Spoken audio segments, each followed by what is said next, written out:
ஈரானின் முன்மொழிவு குறித்து டொனால்ட் ட்ரம்ப் அதிருப்தி.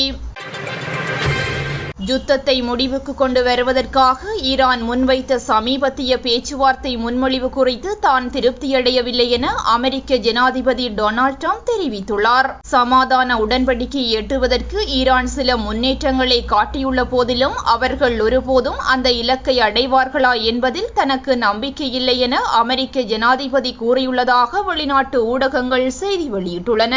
ஈரான் அரசாங்கம் பாகிஸ்தானூடாக அமெரிக்காவிற்கு புதிய முன்மொழிவு திட்டம் ஒன்றை அனுப்பியுள்ளதாக ஈரானிய ஊடகங்கள் செய்தி வெளியிட்டுள்ளன. எவ்வாறாயினும் அந்த முன்மொழிவுகள் குறித்த விவரங்கள் எதுவும் இதுவரை வெளியாகவில்லை என தெரிவிக்கப்படுகின்றது.